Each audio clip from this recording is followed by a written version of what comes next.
Today I want to talk about advocating for ourselves, especially with our health care providers.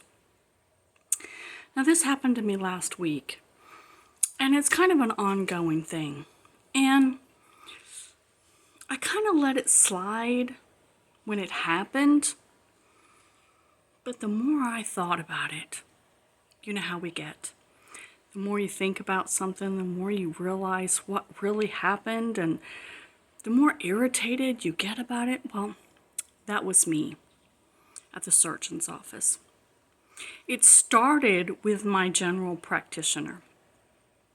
I went in a couple weeks ago and I explained to him that I had the cyst removed from my middle finger.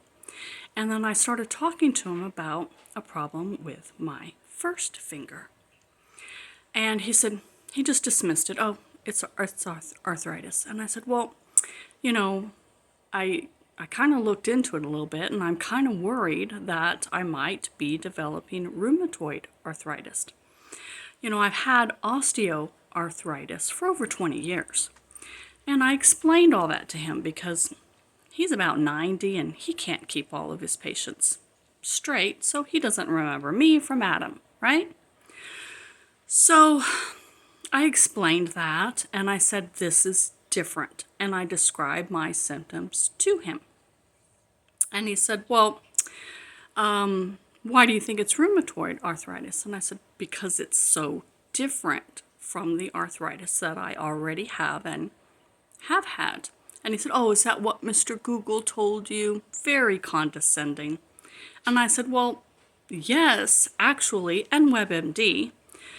And so I asked him, how hard is it to test for rheumatoid arthritis? And he said, oh, it's just a simple blood test. And I said, well, can we do that? Absolutely, we can do that. So we order the test, and no, I don't have rheumatoid arthritis. But that doesn't tell me what's wrong with my finger, right? So I had to go into the surgeon to have my incision inspected because I had developed and was developing an infection, a post-op infection. And they wanted to check and make sure that the antibiotics and my, wound care had taken care of all that. And yes, it's fine. So while I was there with the surgeon aide, I asked, I said, I have this other problem, and maybe you can just steer me in the right direction. Tell me, what to do or what to check for. And I explained, it's at my first joint.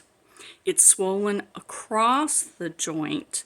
And he just interrupted me and said, yeah, that's arthritis. And I said, okay, well, you're probably right. However, I have had osteoarthritis for over 20 years. I have it in my neck, my lower back, and my hands. I know what that feels like. That is occasional inflammation, and that is a dull ache. This is completely different.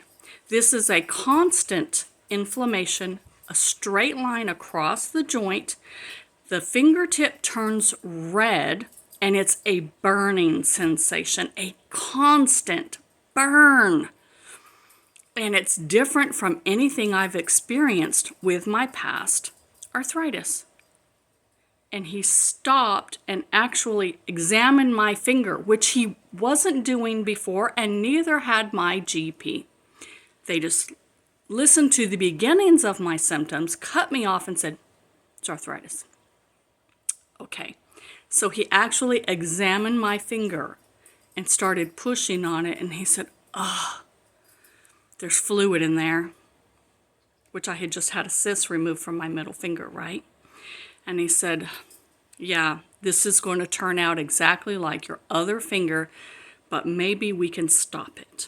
So he advised me to put compression on it and bandage it up, which I just removed my bandage to let it get some air. And see if we can't push the fluid back into the joint. For some reason, I'm leaking fluid in my joints, and it's causing ganglion cysts. but I had to push him because he wasn't listening and he hadn't even examined it. And neither did my GP. So I just want to reiterate, it's so important for us to advocate for ourselves, not take no for an answer, and make these doctors listen to us. Good luck, guys.